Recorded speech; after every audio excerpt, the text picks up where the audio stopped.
పరిశుద్ధమైన తండ్రి, ప్రేమ కలిగిన ప్రభా, ఉదయకాల సమయంలో ప్రభా మిమ్మల్ని ఆరాధించడానికి మీరు మాకు ఇచ్చిన ఈ యొక్క తరుణాన్ని బట్టి, సమయాన్ని బట్టి నైనా మీకు స్తోత్రాలు, మీకు ఎంత వందనాలు తండ్రి. ప్రభా మీరు ఏమైనారు మేము గ్రహించి ప్రభా మా హృదయం అంతటితో మిమ్మల్ని ఆరాధించే భాగ్యాన్ని ప్రభా మా అందరికి అనుగ్రహించండి ప్రభా మీ ఆత్మచేత నింపండి ప్రభా. నీ బిడ్డలకు అర్థమయ్యే రీతిలో చెప్పడానికి కావాల్సిన మంచి జ్ఞానాన్ని, వివేకాన్ని ప్రభా మీరు అనుగ్రహించి బలపరిచి నడిపించి సహాయం చేయమని క్రీస్తు ప్రభు వారి పేరు వేడుకొంచున్నాను తండ్రి, ఆమేన్. మొదటి రాజులు 10వ అధ్యాయము.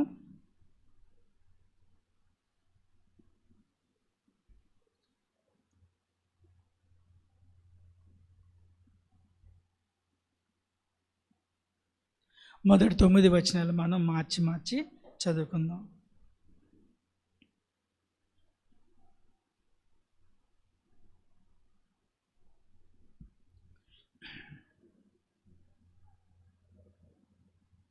మొదటి రాజులు 10వ అధ్యాయము మొదటి 9 వచనాలు మనం మార్చి చదువుకుందాం. శేబదేశ ప్రాణి యెహోవా నామమును గూర్చి సొలొమోను కలిగిన కీర్తిని గూర్చి విని గూఢార్థం గల మాటల చేత అతన్ని శోధించుటకే వచ్చాను.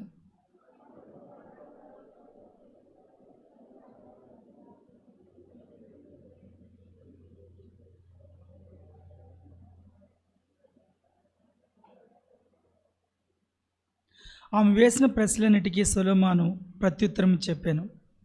రాజునకు మరుగైనది ఏదీ లేనందున ఆమె ప్రశ్న వేసిన వాటన్నిటి భావము చెప్పాను.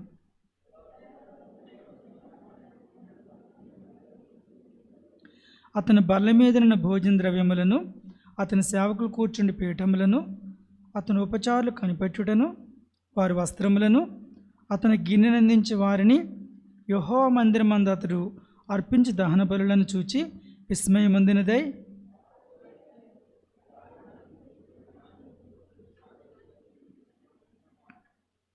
అయినను నేను వచ్చి కన్నులార చూడక మునుపు ఆ మాటలు నమ్మకయుంటిని.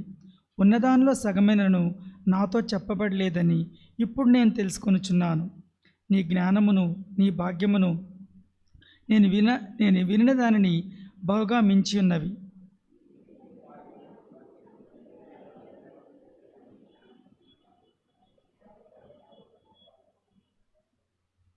నీ యందు ఆనందించి నేను ఇశ్రాయేలు మీద రాజుగా నియమించిన నీ దేవుడైన యెహోవాకు స్తోత్రం కలుగునుగాక. యెహోవా ఇశ్రాయేలీయులందు శాశ్వత ప్రేమించిన గనుక నీతి నియమాలను అనుసరించి రాజకార్యం జరిగించుటకు ఆయన నిన్ను నియమించాను. ఇక్కడ మనం చూసినట్లయితే మరి యేసు ప్రభువారు కూడా ఇది వాస్తవాన్ని ప్రభువారు కూడా నిరూపించారు. మన మత్తయి సువార్త 12:42 చూసినట్లయితే చెప్తాడు కదా, విమర్శ దినమున దక్షిణ దేశ ప్రాణి ఈ తరం వారితో నిలువబడి వారి మీద నేరస్థాపన చేయను. ఆమె సొలొమోను జ్ఞానం వినుటకు భూమంతం నుండి వచ్చెను. ఇదిగో సొలొమోను కంటే గొప్పవాడు ఇక్కడ ఉన్నాడు. నిజమే, సొలొమోను జ్ఞానవంతుడు కావచ్చు, కానీ మన యేసు ప్రభువారు ఆయన మహా జ్ఞానాన్ని మనకి తెలిసిన విషయం. మనం చూసినట్లయితే మరి ఆ రోజులో ఇథియోపియాని, అంటే ఆమె ఇప్పుడున్న ఇథియోపియాని ఆమె పరిపాలించింది. అయితే మరి వాళ్ళకి యెరూషలేముతో మంచి వాణిజ్య సంబంధాలు ఉండేవన్నమాట. ఎందుకంటే సుగంధ ద్రవ్యాలు, బంగారం, వెలగలరాళ్ళు అమ్మే వ్యాపారస్తులు వాళ్ళు యెరూషలేముకు వచ్చి పోతూ ఉండేవాళ్ళు. కాబట్టి ఆ దేశానికి యెరూషలేం పట్టణంతో వాణిజ్య సంబంధాలు ఉండేవి. ఇలా వచ్చి వెళ్ళటం వల్ల ఆమె ఈయన యొక్క గొప్పతనాన్ని గురించి వింది.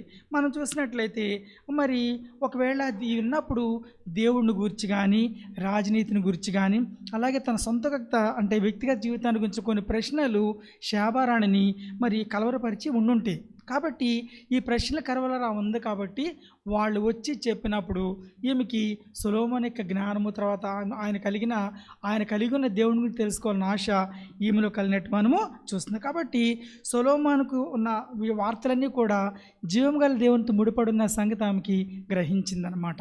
అవును, మన పక్షాన కూడా ఉన్న దేవుడు జీవం గల దేవుడు అని ఇతరులు గ్రహించలాగిన మన జీవితాలు ఉండాలి. అయితే ఇక్కడ మనం చూసినట్లయితే మరి ఆమె కూడా అంతకుముందు మరి ఎవరెవరిని పూజించిందో, మరి అంతకుముందు ఆవిడ సముద్ర దేవుని పూజించి ఉంటుంది, భూదేవతలను, అలాగే మద్యపాన దేవతలు, పగటి రాత్రి దేవతలు, వాళ్ళందరూ తెలుసు. కానీ ఆవిడకి ఎన్నో అన్ని దేవతలను పూజించింది, కానీ ఆమె సమస్యలకు మటుకు వారు పరిష్కారము ఎవరు చెప్పలేకపోయారు. కాబట్టి మీకు ఒక ఆలోచన వచ్చింది, యెహోవా దేవుడైనా సరే నా సమస్యకి పరిష్కారము చేస్తాడేమో. కాబట్టి ఈ వ్యాపారస్తులు వీళ్ళందరూ చెప్పిన మాటలు విని సొలొమోను జ్ఞానం తెలుసుకున్నావిడ సొలొమోనుకున్న దేవుని గురించి ఆమె తెలుసుకున్నట్టు మనం ఇక్కడ చూస్తున్నాం అనమాట. కాబట్టి అందుకే ప్రభువా చెప్పారు కదా, నా మాట విని నన్ను పంపిన వాని యందు విశ్వాసం ఉంచేవాడు నిత్య జీవము గలవాడు. ముందు మాట వినాలన్నమాట. ఆవిడ విన్న తర్వాత ఏంటో వదిలేయాల, అదేంటో తెలుసుకోవాలన్న ఆశ అనమాట. అది ఏమిటో తెలుసుకోవాలనే ఆశ, అది ఎప్పుడు కూడా మనకి అవసరం అనమాట. అంటే జీవం గల దేవుని తెలుసుకోవడానికి మనం ఎంత దూరం అయినా సరే మనం వెళ్ళడం అనేది ఎంతో అవసరం అన్నమాట. దూరాన్ని లెక్క చేయకూడదు. మొత్తానికి అందుకే ప్రభువా చెప్పారు, నా మాట ముందు వినాలి, విని విశ్వాసించితే అతడు నిత్య జీవం గలవాడు, వాడు తీర్పులోనికి రాక మరణంలో నుండి జీవంలోని దాటి ఉన్నాడు మీతో నిశ్చయంగా చెప్తున్నాను. కాబట్టి తర్వాత వినుట వలన విశ్వాసం కలుగును, వినుట క్రీస్తుని గూర్చిన మాట వలన కలుగును. కాబట్టి ఆమె యెహోవాను గూర్చి సమాచారం ఉంది, ఆమెకు అర్థమైందన్నమాట. తన ఆలోచన శక్తికి, తన తెలివికి కొన్ని పరిధులు ఉన్నాయి. నేను రాణిని నాకేంటి అనుకోలేదన్నమాట. తన పరిధులు తాను గ్రహించి మరి తనకున్న సమస్యలకి యెహోవా దేవుడే పరిష్కారము, ఆ దేవుడిని గురించిన జ్ఞానము ఈయన దగ్గర దొరుకుద్ది అన్న సంగతి ఆమెకి అర్థమైంది. తర్వాత విన్న తర్వాత ఆమె ఏం చేసిందంటే ఆ సమాచారాన్ని నమ్మింది. ఏదో వదిలేసేలా ఏంట్లని పట్టించుకోవడం ఉండలేదన్నమాట. ఆవిడ వినటమే కాదు, రెండవది నమ్మి గొప్ప పరివారంతో ఎలా వచ్చిందండి, గొప్ప పరివారంతో, రెండవ వచనం, గంధవర్గమును విస్తారమైన బంగారమును రత్నములను ఒంట్ల మీద ఎక్కించుకుని యెరూషలేమునకు వచ్చెను. చూసారా, ఆమె దాన్ని సాధించడానికి తన సమయాన్ని ఖర్చు పెట్టింది, తన డబ్బును ఖర్చు పెట్టింది. చూసారా, ఆమె జ్ఞానమే కాదు, ఆమెలో కూడా దీనత్వం ఉందన్నమాట. నేర్చుకోవాలని ఆశ ఉందన్నమాట, నేర్చుకోవాలని ఆశ. నేను రిసోర్స్ పర్సన్గా చేస్తున్నప్పుడు ఒక సీనియర్ టీచర్, చాలా టాలెంటెడ్ టీచర్ అనమాట. ఆవిడ బిషప్ ఇజ్రాయెల్లో ఫారినర్స్ దగ్గర చదువుకున్నారు. చాలా టాలెంటెడ్ టీచర్ అనమాట ఇంగ్లీష్లో. కానీ ఆమె కూడా నేను చెప్తుంటే చిన్నపిల్లగా చక్కగా విని నన్ను అప్రిషియేట్ చేసేవాళ్ళు. ముందు అప్రిషియేట్ చేసి ఇది ఎట్లయితే బాగుంటుంది సలహాలు చెప్పేవాడు. అప్పుడు నాకు ఎంత సంతోషం అనమాట. అంటే నేను కూడా ఆమెలో ఉన్న దీనత్వం నాకు వచ్చు, జూనియర్ అని చెప్పేదంటే కాదనమాట. ఆవిడ ఫారినర్స్ దగ్గర చదువుకున్నారు, అయినప్పటికీ స్టెల్లా కాలేజ్లో చదివారు. అయినప్పటికీ ఏంటంటే నన్ను ఎంకరేజ్ చేయటం అనమాట, నేను చెప్పేది వినడం అనమాట. అలాగే ఈవిడ కూడా రాణి తెలివైందే, కానీ ఈవిడలో నేర్చుకునే దీనత్వం ఉందన్నమాట. తన సమయాన్ని ఖర్చు పెట్టింది, డబ్బును ఖర్చు పెట్టింది, మరి తనకున్న జ్ఞానంతో తృప్తి లేని సంగతి ఆమె గ్రహించింది. కాబట్టి మనం ఎప్పుడు కూడా మన జీవితాల్లో మనం ఒట్టివారము, అంతా దేవుని దయ, దేవుని కృప, దేవుని మీద ఆధారపడాలని తెలుసుకున్నప్పుడు ఇంకా మనం ఆయన యొక్క సహవాసం ఇంకా పొందుతాము. ఆయన తోడు ఇంకా మనకు అవసరం వద్దనమాట. చూసారా, మరి ఈమె సరే ఆయన జ్ఞానం ఏంటి తెలుసుకోండి అని ఒక ఉన్నత స్థాయి మంత్రివర్గాన్ని పంపించలేదన్నమాట. ఎవరెవరిని పంపించలేదు, తానే స్వయంగా బయలుదేరి వెళ్ళింది. ఒక రాణి, అమ్మో నేను వెళ్ళిపోతే ఎవరైనా కుట్ర చేసి నా రాజ్యాన్ని లాగేసుకుంటాను భయం కూడా ఆమెకు లేదనమాట. ఆమె ఏంటంటే ఆ సొలొమోను జ్ఞానం తెలుసుకోవాలి, ఆ జీవం గల దేవుణ్ణి తెలుసుకోవాలి అన్న ఆశతో రాజ్యాన్ని వదిలిపెట్టేసింది. మరి ఎలా ఆ రోజులు ఏం ప్రయాణాలు ఒంటిలే కదా, మరి కొండలు దాటిందో, గుట్టలు దాటిందో, ఎడారులు దాటిందో, లోయలు దాటిందో మనకైతే తెలుసు. ఆ ప్రయాణం మనకు తెలియదు, కానీ మరి రవాణా సౌకర్యాలు లేవు ఆ రోజుల్లో. కానీ తెలుసుకోవటానికి మరి ఒక 2 నెలలు పట్టిందేమో టైం, మనకి తెలియదు అనమాట. చూసారా, మరి ఆమె అవన్నీ తెలిసి కూడా ఏంటంటే ఆ మైండ్ అంతా ఏంటంటే నేను దేవుణ్ణి సంపాదించుకోవాలి, నేను దేవుణ్ణి సంపాదించాలని ఒక ఆశ అన్నమాట. మాకు తెలిసిన ఒక ఆంటీ ఉన్నారు, ఆయన ప్లీడర్ అనమాట, అడ్వకేటు, వాళ్ళు హిందూస్. ఆమె దేవుణ్ణి తెలుసుకోవాలని చెప్పి విజయవాడ వెళ్ళేప్పుడు గాస్పెల్ హాల్ అంటారు అనమాట. ఆయన బందిల్ రాజరత్నం గారని ఆయన అప్పుడు సువార్త సేవ చేసేవాడు. ఆమె వెళ్ళిన తర్వాత వెళ్ళి అక్కడ ఆమె రాలేకపోయింది. పెద్ద కుమార్తె, చిన్న కుమార్తె, కొడుకు అన్నమాట, 3 పిల్లలు ఆమెకి. ఆయన అడ్వకేటు. దేవుని పట్టుకోవటం ఆమె వెళ్ళి నాకు వాళ్ళ అమ్మాయి 66లో రాసిన కార్డు, 1966లో నేను రాసిన కార్డు నాకు 1996లో చూపించారు. నాకు ఎంత ఆశ్చర్యం వేసిందో. వాళ్ళ పెద్దమ్మ రాసింది, అమ్మ నువ్వు ఇక్కడ నేను, చెల్లి, తమ్ముడు క్షేమంగా ఉన్నాను, నేను చెల్లికి జడలు వేస్తున్నాను, వంట చేస్తున్నాను, నువ్వు అక్కడ దేవుడిని తెలుసుకోవటానికి వెళ్ళావు కదా, అది ఏంటో బాగా తెలుసుకున్న తర్వాత రా అని వాళ్ళ కూతురు ఆమెకు లెటర్ రాసింది అనమాట. ఆమె అక్కడ ఉండి కొంతకాలం రోజులుండి మారుమనసు పొంది వచ్చారు. నాకు 96లో ఆ కార్డు చూపించాను. నాకు ఎంత ఆశ్చర్యం వేసిందో. ఆమె 3 పిల్లల్ని, భర్తని విడిచి దేవుని తెలుసుకోవడానికి వెళ్ళారు. తెలుసుకున్న తర్వాత ఆమె వచ్చారనమాట. కాబట్టి ప్రభువుని గురించి తెలుసుకోవడానికి మనం ఖచ్చితంగా రిస్క్ తీసుకోవడానికి ఇష్టపడాలన్నమాట. కాబట్టి అలాగా ఆమె కూడా రాణి అయి ఉండి తెలుసుకోవడానికి ఆమె వెళ్ళింది. మరి ఈరోజు చాలామంది ప్రభువుని గురించి వింటున్నారు కానీ ప్రభు దగ్గరికి రావట్లేదనమాట. ప్రభు వారు చెప్తున్నారు, నా దగ్గరికి రండి, నేను మీకు ప్రయాసపడి భారం మోసుకొంచిన సమస్యలారా నా దగ్గరికి రండి, నేను మీకు విశ్రాంతి కలుగు చేతును అంటున్నారు. అయినా సరే ప్రభువు కూడా అభయమిస్తున్నారు ఏంటంటే, మరి ఎవరైతే నా దగ్గరికి వస్తారో తండ్రి నాకు అనుగ్రహించిన వారిని అందరినీ మరి నేను బయటకు త్రోసివేయను.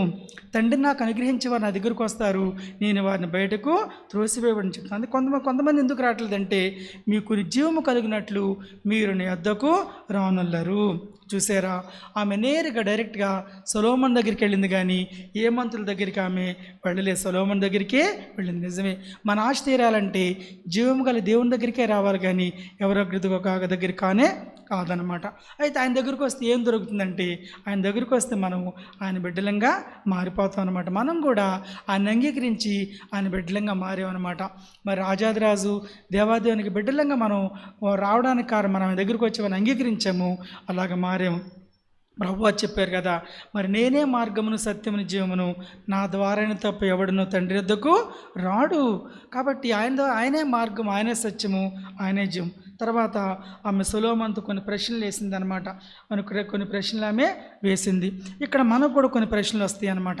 మరి నా పాపాలు ఎలా క్షమించబడతాయి? పౌలు అంటాడు అంత్యోక్యలోని సమాజ మందులు అలా అంటాడు. చూడండి, అపొస్తలుల కార్యాలు 13వ అధ్యాయము 38, 39 వచనాలు. అపొస్తలుల కార్యాలు 13, 38, 39.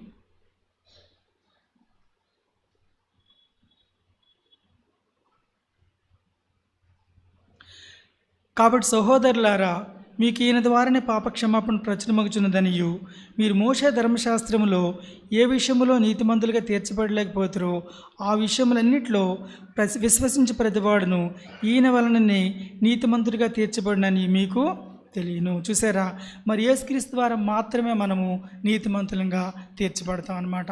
మన స్వనీతి కాదు, ఆయన ద్వారా నీతిమంతులుగా తీర్చబడ. అయితే మరి మనం కొన్ని ప్రశ్నలు, రక్షించబడాలంటే ఏం చేయాలి? మన ప్రశ్న జనులకు వస్తే అయితే చెప్తున్నాడు కదా, మరి రక్షించబడాలంటే అపొస్తలుల కార్యాలు 16:34 ఉంది కదా, దేవుని కుమారుడైన క్రీస్తు యేసునందు విశ్వాసము ఉంచాలి.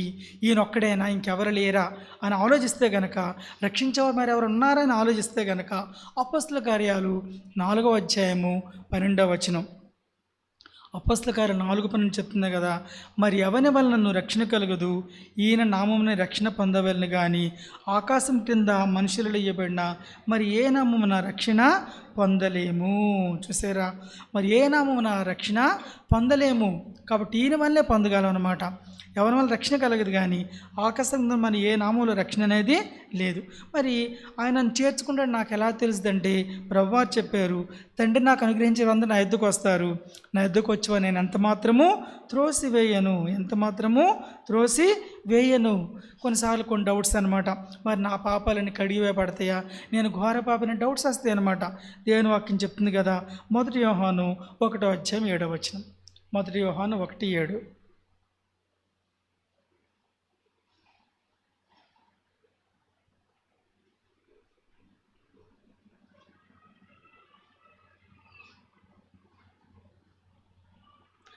అయితే ఆయన వెలుగులో ఉన్న ప్రకారము మన వెలుగులో నడిచిన యెడల మనం ఆయనతో అన్యోన్య సహవాసం గలవారమై ఉందుము. అప్పుడు ఆయన కుమారుడైన యేసు రక్తము ప్రతి పాపం నుండి మనను పవిత్రునిగా చేయను. తప్పకుండా ఆయనతో సహవాసం చేస్తే ఆయన తప్పకుండా మనల్ని పవిత్రులుగా చేస్తారు. కాబట్టి మరి మన పాపాలు క్షమించడానికి మరి ప్రభువారు ఒక్కరే ఆయన సరిపోయినవాడు. అలాగే మన తండ్రి దగ్గరికి వచ్చాము, ఆయన మనం త్రోసివేయలేదు, ఆయన మనం చేర్చుకున్నాడు. తర్వాత ఆయనతో సహవాసం చేయటం వల్ల మన ప్రతి పాపం నుండి ఆయన మనల్ని పవిత్రులుగా చేస్తున్నాడు మనల్ని. కాబట్టి మనం ఆయన్ని ఆరాధన చేయాలన్నమాట. అయితే ఇక్కడ మరి తప్పకుండా ప్రతి ఒక్కనైనా రక్షించేవాడుగా ఉన్నాడు. ప్రభువు నాను బట్టి ప్రార్థించేవాడు వాడు రక్షింపబడును. మన జీవితాల్లో మనం ఆయన నామాన్ని మనం ఒప్పుకున్నాము, మన పాపాలు క్షమించి అడిగాం కాబట్టి మనం కూడా రక్షించబడ్డాము. కాబట్టి మనం ఆయన ఆరాధన చేయాలి. తర్వాత మనం ఇక్కడ చూసినట్లయితే ఆమె అక్కడ ఏమి చూసిందో మనం ఇక్కడ చూసినట్లయితే ఒకసారి చూడండి, అతని జ్ఞానాన్ని ఆమె చూసింది. అనమాట. అయితే సొలొమోను కంటే మరి యేసుప్రభు వారు ఇంకా జ్ఞానవంతుడు. యేసుప్రభు వారు దేవుని జ్ఞానమై ఉన్నాడు. సొలొమోను అయితే దేవుడిచ్చిన జ్ఞానం తను ఉపయోగించుకున్నాడు కానీ అసలు యేసుప్రభు వారు దేవుని జ్ఞానమయ్యి ఉన్నాడు. చూడండి, 1 రాజులు 4వ అధ్యాయము 32 నుంచి 34 వచనాలు.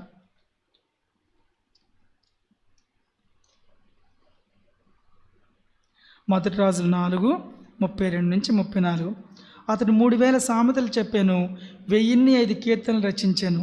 మరి లెబనాన్లో ఉండు దేవదారు వృక్షనే కానీ, గోడలో నుండి మొలుచు హిస్సోప్ మొక్కనే కానీ చెట్లన్నిటిని గూర్చి అతడు వ్రాసెను. మరియు మృగములు, పక్షులు, ప్రాకు జంతువులు, జరచములు అను వాటన్నిటిని గూర్చి అతడు వ్రాసెను. అతని జ్ఞానపు మాటలు తెలుసుకున్నట్టుకే అతని జ్ఞానమును గూర్చి వినిన భూపతులందరిలో నుండి, జనులందరిలో నుండి మనుషులు సొలొమోను వద్దకు వచ్చారు. అలాంటి గొప్ప జ్ఞానాన్ని దేవుడు తనకిచ్చినట్టు మనము చూస్తున్నాం అన్నమాట. చూసారా? అయితే ఇక్కడ మనం చూసినట్లయితే మరి యేసు ప్రభు మనకి సొలొమోను కంటే జ్ఞానవంతుడు. కానీ మరి జ్ఞానం ఏంటి? యూదులకు ఆటంకంగాను అన్యజనులకు వెరితనంగా ఉంది. కానీ అందరూ కూడా క్రీస్తు దేవుని శక్తి జ్ఞానమునయ్యి ఉన్నాడనమాట. అలాగే మనం చూసినట్లయితే ఎఫ్సీలకు రాసిన పత్రిక 1వ అధ్యాయము 8-9 వచనాలు. ఎఫ్సీ 1:8-9.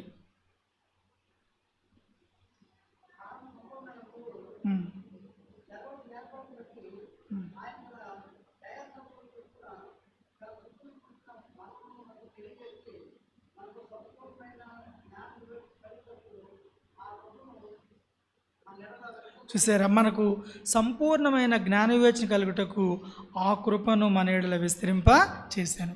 కాబట్టి దేవుడు మనకి ఆ కృపను ఇచ్చాడు అనమాట. ఆయన జ్ఞానాన్ని తెలిసిన కృప దేవుడు మనకి ఇచ్చాడు. ఆ జ్ఞానం కలగడానికి ఆయన కృపనిచ్చాడు. కాబట్టి మనం ఆయన్ని ఆరాధన చేయాలి. సొలొమోను జ్ఞానవంతుడు అవ్వచ్చు, కానీ యేసు ప్రభువు దేవుని జ్ఞానమై ఉన్నాడు. అందుకే తర్వాత కొలసీలో కూడా చెప్తాడు, బుద్ధి విజ్ఞాన సంపదలు ఆయనలో గుప్తమయ్యి ఉన్నాయి. అందుకే యేసు ప్రభువు వారు సమాజ మందిరంలో బోధించినప్పుడు వారు ఆశ్చర్యపడి ఈ జ్ఞానమును, ఈ అద్భుతములు ఇతనికి ఎక్కడి నుండి వచ్చాయి చూశారు. కాబట్టి మనం ఏమని ఆరాధన చేయాలంటే, దేవా నువ్వు దేవుని జ్ఞానమై ఉన్నావు, దేవా యేసయ్య నువ్వు సొలొమోను కంటే గొప్పవాడని చెప్పి మనం ఆయన ఆరాధన చేయాలి. రెండోది మనం చూసినట్లయితే రెండో పాయింట్ ఏంటంటే ఆయన పునరుద్ధానుడు. ఆయన కట్టించిన మందిరాన్ని ఒకసారి మనం చూద్దాం. చూడండి, మొదటి రాజులు 5వ అధ్యాయము 8వ వచనం. సొలొమోను నాకు ఈ వర్తమానం పంపెను, నీవు నా వద్దకు పంపిన వర్తమానం నేను అంగీకరించుకుని దేవదారు మ్రాలను గూర్చియు సరళపు మ్రాలను గూర్చియు నీ కోరిక అంతటి ప్రకారం నేను చేయించదను. తర్వాత 18వ వచనం. ఇలాగను సొలొమోను పంపిన వారు గిబ్లీయులను, హీరాము శిల్పకారులను మ్రానులను నరికి రాళ్లను మరిచి మందిరం కట్టుటకు మ్రానులను రాళ్లను సిద్ధపరచిరి. చూసారా? మరి చెక్కిన రాళ్లతో, గొప్ప రాళ్లతో, మిక్కిలి విలువగల రాళ్ళు తెప్పించి ఆ మందిరాన్ని ఆయన చేశాడు. తర్వాత 6వ అధ్యాయము 4వ వచనం మనం చూద్దాం. అతడు మందిరమునకు విచిత్రమైన పనితో చేయబడిన అల్లిక కిటికీలను చేయించెను. అల్లి కిటికీలు చేయించాడు. 6వ అధ్యాయము మొదటి రాజులు 6:9 చూద్దాము. ఈ ప్రకారం అతడు మందిరము కట్టించడం ముగించి మందిరమును దేవదారు దూలములతోనూ పలకలతోనూ కప్పించెను. చూసారా? నిజంగా ఆయన ఆనాటి ఇశ్రాయేలు యొక్క గొప్పతనానికి, ధర్మానికి సరిపోయే విధంగా సొలొమోను మందిరాన్ని కట్టించాడు అనమాట. ఆలయాన్ని నిర్మించాడు. మహా అయితే అది ఎంతకాలం, ఒక 300 సంవత్సరాలు నిలిచి ఉండొచ్చు అనమాట. ఆ తర్వాత అది మరి ధ్వంసం అయిపోయింది. అంత గొప్పగా కట్టాడు, అంత జ్ఞాని. కానీ ఎన్నేళ్ళు ఉందండి అది? ఒక 300 ఏళ్ళు ఉన్నది. అయితే యేసు ప్రభువు ఏమని చెప్పారు? ఆయన శరీరమైన దేవాలయాన్ని మరి పడగొట్టి ఆయన 3 దినాల్లో మరి లేపుతానని చెప్పాడు అనమాట. ఆయన చూసారా? మరి మరణమే 3వ దిన సజీవం అయిపోయిందనమాట ఆ దేవాలయం. కాబట్టి ఆయన సజీవుడిగా లేచాడు, ఆయన పునరుద్ధానుడిగా లేచాడనమాట. అందుకే నేను నా సంఘాన్ని కట్టుదును అని ఆయన అన్నాడు. వెండి బంగారం రాళ్లతో కాదు, విమోచింపబడిన సజీవ రాళ్లతో ఆయన సంఘాన్ని, ఆయన ఆలయాన్ని కడుతున్నారనమాట. చూసారా? మరి సొలొమోను అనేక భవనాలు, ఆ నివాసాలు కట్టించాడు. కానీ వాటిని చూడటానికి సామాన్య ప్రజలకు అవకాశం దొరికి ఉండదన్నమాట. ఒకవేళ విఐపీలకి అవి చూసే భాగ్యం దొరుకుంటుంది అనమాట. గొప్ప వాళ్ళకి వాటిలోకి వెళ్ళి చూసే అవకాశం దొరుకుంటుంది. కానీ యేసుక్రీస్తు ప్రభువారు మరి మన కొరకు ఆయన పరలోకంలో స్థలాన్ని సిద్ధపరిచాడు. మరి ఎంతో మనల్ని ఆయన రక్షించుకున్న కారణంగా మనం వెళ్ళి ఆ స్థలాల్లో ఉండే గొప్ప భాగ్యాన్ని దేవుడు మనకి ఇచ్చాడనమాట. ఇప్పటికీ మనం గొప్ప కట్టడాలను చూసే భాగ్యం మనం దొరకపోవచ్చు, వెళ్ళే అవకాశం ఉండకపోవచ్చు, వెళ్ళిన పర్మిషన్ ఉండకపోవచ్చు. కానీ యేసుప్రభు వారు మన కొరకైతే మరి పరలోకంలో స్థలాన్ని సిద్ధపరిచాడు. ఆ స్థలాలు ఉండే గొప్ప భాగ్యాన్ని ప్రభువారు మనకిచ్చాడు. కాబట్టి మనం మరి ఇక్కడ ఆయన దేవుని జ్ఞానమైన మనం ఆయన ఆరాధించాలి. తర్వాత ఆయన పునరుద్ధానుడైన దేవుడు, సజీవుడైన దేవుడు అని మనం ఆయన్ని ఆరాధన చేయాలి. తర్వాత మనం చూసినట్లయితే అతని యొక్క ఆహార పదార్థాలు మనం చూద్దాం. చూడండి, మొదటి రాజుల మొదటి గ్రంథము 4వ అధ్యాయము 22 నుంచి 24 వరకు.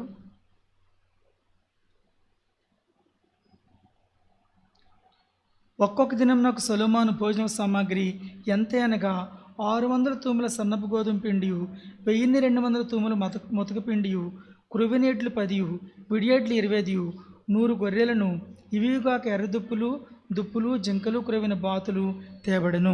ఇది ఆయన పెట్టిన వారికి ఆహారం అన్నమాట. అలాగే మనం 27వ వచనం చూద్దాం. మరియు రాజైన సొలొమోను భోజన బల్ల ఎద్దుకు వచ్చిన వారందరికీ ఏమీ తక్కువ కాకుండా అధికారులు ఒకడు తాను నియమింపబడిన మాసమును బట్టి ఆహారము సంగ్రహం చేయొచ్చు వచ్చెను. చూసారా, నేనెంతో మరి మంచి రుచికరమైన ఆహార పదార్థాలు అనమాట. కాబట్టి బాగా భోజనం పెట్టి అంటారంటే సాల్మన్స్ టేబుల్ అంటారనమాట. బాగా ఆతిథ్యం ఇచ్చి మంచి భోజన పదార్థాలు సిద్ధపరిచి గెస్ట్లకి, కొంతమంది అతిథి ప్రియులు చక్కగా ఆహారాలు మంచి ఆహారం సిద్ధపరుస్తారు. అమ్మ అయిందండి, హీజ్ టేబుల్ ఈ సాల్మన్స్ టేబుల్ అంటారు. అలాగే మంచి మంచి ఆహార పదార్థాలు సొలొమోను సిద్ధపరిచినట్టు మనం ఇక్కడ చూపిస్తున్నాం అనమాట. అయితే మరి మనం కూడా మరి దేవుడు మరి తన సొంత కుమారుని మనకు అనుగ్రహించాడు. మరి వెనుదీయలేదు. మన కొరకు ఆయన సొంత కుమారుని అనుగ్రహించిన ఆయన ఆయనతో పాటు మనకి సమస్తాన్ని అనుగ్రహించే గొప్ప దేవుడు అనమాట. అలాగే ఫిలిప్పీలకు రాసిన పత్రిక 4వ అధ్యాయము 19 మనం చూసినట్లయితే, కాగా దేవుడు తన ఐశ్వర్యం చొప్పున క్రీస్తు మహిమలో మీ ప్రతి అవసరమును తీర్చి. దేవుడు మన ప్రతి అవసరాన్ని తీరుస్తాడు. ఆధ్యాత్మిక అవసరాలే కాదు, ఇహలోక సంబంధ అవసరాలను కూడా దేవుడు తీరుస్తాడు. కాబట్టి మనం మొదటగా ఆయన రాజ్యాన్ని, నీతిని వెతకాలి. ఇహలోకమైన అవసరాలను కూడా దేవుడు తీరుస్తాడు. కాబట్టి 3వ పాయింట్ ఏంటంటే, ఆయన మన అక్కర్ని తీర్చే దేవుడని మనము ఆయన ఆరాధన చేయాలి. అందుకే జీవానికి భక్తికి కావాల్సిన వాటి అన్నిటిని ఆయన మనకు దయచేయుచున్నాడు. కాబట్టి మనము ఆరాధన చేయాలన్నమాట. అలాగే మనం చూసినట్లయితే ఆయన అనుదినం ఆహారం మనకిస్తాడు, మంచి ఆహారం ఇస్తాడు, తృప్తికరమైన ఆహారము ఇస్తాడు. అందుకే వారు తృప్తిగా తిన్న తర్వాత మరి ఏమి నష్టపడకుండా మిగిలిన మొక్కలు పోగు చేయడని వారితో చెప్పారనమాట. ఆయన వారితో చెప్పారు. నిజమే, మరి కరువు దినాలు మీరు తృప్తి పొందుతారని చెప్పి కీర్తనలు 37:19 ప్రకారము సారపతి విధవరాలు దేవునిందు విశ్వాసం ఉంచింది. ఆమె తొట్టులో పిండి తక్కువ కాలేదు, బుడ్లో నూనె తక్కువ కాలేదు. ఆయన మరి అరుచుకాకు పిల్లలకి, సింహ పిల్లలకి ఆయన ఆహారం ఇచ్చే దేవుడు. మరి ఆయన బిడ్డలమైన మనకు, తన బిడ్డలమైన మనకు తప్పకుండా ఆహారాన్ని ఇచ్చి పోషించే గొప్ప దేవుడిన సంగతి ఎప్పుడు కూడా మనము మర్చిపోకూడదు. చూడండి, కీర్తన 104, 27, 28. కీర్తన 104, 27, 28.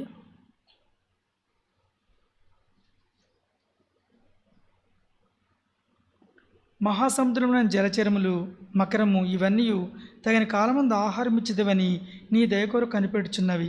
నీవు వాటికి పెట్టినది అవి కూర్చుకొనును. నీవు గుప్పులు విప్పగా అవి మంచి వాటిని తిని తృప్తిపరచపని. చూసారా, దేవుడు గుప్పులు విప్పితే అవన్నీ కూడా జలచరాలన్నీ కూడా తింటున్నాయి అనమాట. అలాగే సింహపిల్లలు కూడా ఆయన ఆహారం ఇచ్చే దేవుడని కీర్తన 104:21 ఉంది. తర్వాత మనం చూసి దీన్ని బట్టి మనకు అర్థమవుతుంది ఆయన మన అక్కర్లను తీర్చే దేవుడని మనం ఆయన్ని స్తుతించి ఆరాధన చేయాలన్నమాట. తర్వాత మనం చూసినట్లయితే ఆమె ఏం చేసిందని చూసిందంటే, అతని సేవకులు కూర్చుండే పీఠాలను చూసింది. వాళ్ళు కూర్చోవడం అనమాట. వాళ్ళు సేవకులు కూడా ఎంతో హుందాగా టీవీగా కూర్చుంటారనమాట. వాళ్ళు కూర్చునే విధానంలో ఆమెకు ఒక కొత్తదనం కనిపించింది, ఆమెకు ఒక మెచ్చుకునే విధానము కనిపించింది అనమాట. మరి దేవుడు మనల్ని ఏం చేశాడంటే, మనల్ని క్రీస్తు కూడా లేపి పరలోకమందు ఆయనతో కూర్చుండబెట్టాడనమాట. ఆయనతో కూర్చుండబెట్టాడు. కాబట్టి మనల్ని దేవుడు దేవునితో ఉండడానికి మరి ఉండే భాగ్యాన్ని, కూర్చునే భాగ్యాన్ని దేవుడు మనకి ఇచ్చాడు. కాబట్టి మనం ఆయన స్తుతించి ఆరాధన చేసేవాళ్ళంగా ఉండాలన్నమాట. అందుకే మనం చూసినట్లే అలాగే కాబట్టి దేవుడు మనల్ని క్రీస్తు కూడా లేపి పరలోకం ముందు కూర్చుని పెట్టాడు. కాబట్టి మనం ఆయన్ని ఆరాధన చేయాలి. తర్వాత మనం చూసినట్లయితే అతని పరిచారకులు నిలుచుండటం అనమాట. పరిచారులు కనిపెట్టే తీరు, నిల్చుండి ఓపికతుండే తీరు కూడా మరి ఆమెను ఆటంకం అంటే ఆమెని ఆకర్షించిందనమాట. మనం ఆకర్షించినట్టు మనము చూస్తున్నాము. మరి దేవుడు మనల్ని నిలబెట్టడానికి ఆయన శక్తి గలవాడు. మనం నిలబెట్టగానే శక్తి గలవాడని చెప్పి మనం ఆయన స్తుతించి ఆరాధన చేయాలి. తర్వాత వారి వస్త్రాలను చూసినట్లయితే మరి వారి వస్త్రాలు ఎంతో అందంగా ఉంటే మరి ప్రభు మనకిచ్చిన రక్షణ వస్త్రం ఇంకెంతో గొప్పదనమాట. యెషయా గ్రంథము 61 అధ్యాయం 10వ వచనం చూద్దాం. చూడండి, యెషయా గ్రంథము 61:10.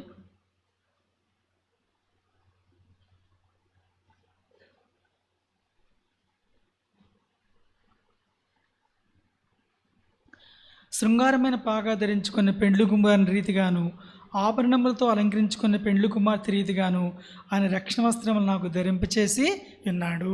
వాళ్ళ వస్త్రాలు అంత గొప్ప అయితే ప్రభువు మనకిచ్చిన రక్షణ వస్త్రం ఇంకెంతో అందమైంది, అది ఎంతో అద్భుతమైంది. కాబట్టి ప్రభువు మనకిచ్చిన రక్షణ వస్త్రాన్ని బట్టి కూడా మనం ప్రభువుని ఆరాధించేద్దాం. అలాగే అతని గిన్నెనందించిన వారిని కూడా ఆమె చూసింది. అలాగే అతను అర్పించే దహన బలులు కూడా ఆమె చూచిందనమాట.